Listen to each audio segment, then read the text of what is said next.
बीते कल और आने वाले कल की चिंता नहीं करनी चाहिए, क्योंकि जो होना है वही होगा। जो होता है अच्छा ही होता है, इसलिए वर्तमान का आनंद लो। नाम, पद, प्रतिष्ठा, संप्रदाय, धर्म, स्त्री या पुरुष हम नहीं हैं और न यह शरीर हम है। ये शरीर अग्नि, जल, वायु, पृथ्वी, आकाश से बना है और इसी में मिल जाएगा। लेकिन आत्मा स्थिर है और हम आत्मा हैं। आत्मा कभी न मरती है, न इसका जन्म है और न मृत्यु। आत्मभाव में रहना ही मुक्ति है। हमें अपने देखने के नजरिए को शुद्ध करना होगा और ज्ञान व कर्म को एक रूप में देखना होगा, जिससे हमारा नजरिया बदल जाएगा।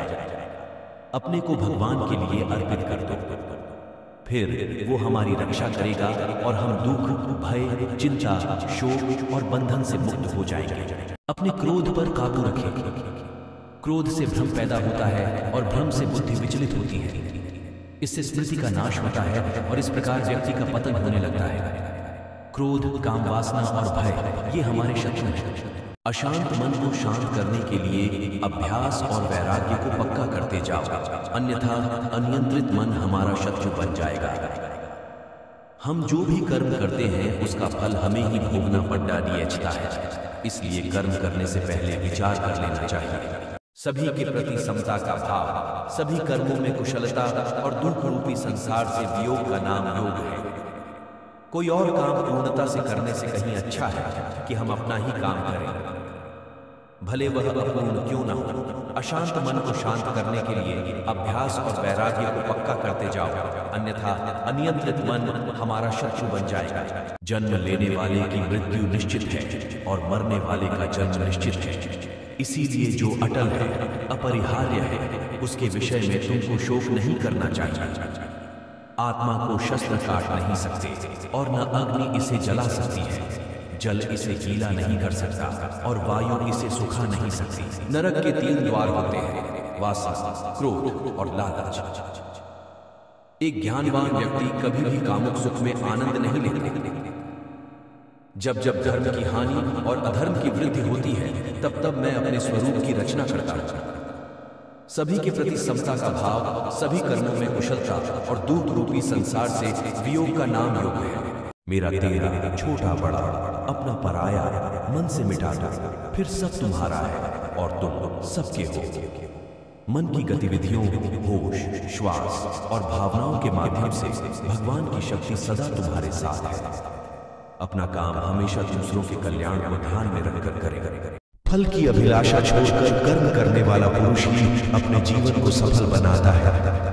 जो हुआ वह अच्छा हुआ, जो हो रहा है वह अच्छा हो रहा है, जो होगा वो भी अच्छा ही होगा। सर्वोच्च वास्तविकता उन लोगों की चेतना में प्रकट होती है जिन्होंने खुद को जीत लिया है, जो अपने कर्म के फल के प्रति आसक्ति को नहीं छोड़ सकते। वे मार्ग से कोसों दूर हैं। मेरे लिए ना कोई घृणित है ना प्रिय, किंतु जो व्यक्ति भक्ति के साथ मेरी पूजा करते हैं वो मेरे साथ हैं और मैं भी उनके साथ हूँ।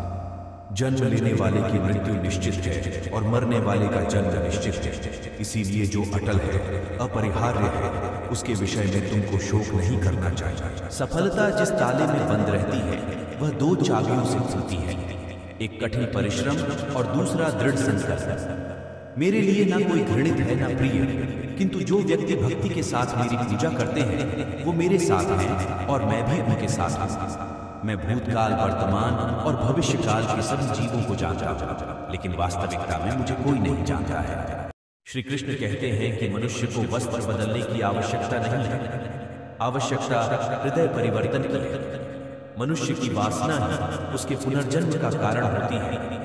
इंद्रियों के अधीन होने से मनुष्य के जीवन में विकार और परेशानियां आती हैं। आनंद मनुष्य के भीतर ही निवास करता है, परंतु मनुष्य उसे स्त्री में, घर में और बाहरी सुखों में खोज रहा है। श्री कृष्ण कहते हैं कि भगवान उपासना केवल शरीर से ही नहीं बल्कि मन से करनी चाहिए। भगवान का वंदन उन्हें प्रेम बंधन में बांधता है। श्री कृष्ण कहते हैं कि मनुष्य को अपने मन को बार बार समझाना चाहिए कि ईश्वर के सिवाय उसका कोई नहीं है। साथ ही यह विचार करना चाहिए कि उसका कोई नहीं है, साथ ही वह किसी का नहीं है। जवानी में जिसने ज्यादा पाप किए हैं उसे बुढ़ापे में नींद नहीं आती। भगवान ने जिसे संपत्ति दी है उसे गाय अवश्य रखनी चाहिए। जुआ, मदिरापान, परस्त्री गमन, अनैतिक संबंध, हिंसा, असत्य, मद, आसक्ति और निर्दयता, इन सब में कलयुग का वास है। इंद्रियों के अधीन होने से मनुष्य के जीवन में विकार और परेशानियां आती हैं। मनुष्य की वासना ही उसके पुनर्जन्म का कारण होती है। इंद्रियों के अधीन होने से मनुष्य के जीवन में विकार और परेशानियां आती हैं। यदि पति पत्नी को पवित्र जीवन बिताएं तो भगवान पुत्र के रूप में उनके घर आने की इच्छा रखते हैं। भगवान इन सभी कसौटियों पर कसकर जांच परख कर ही मनुष्य को अपनाते हैं।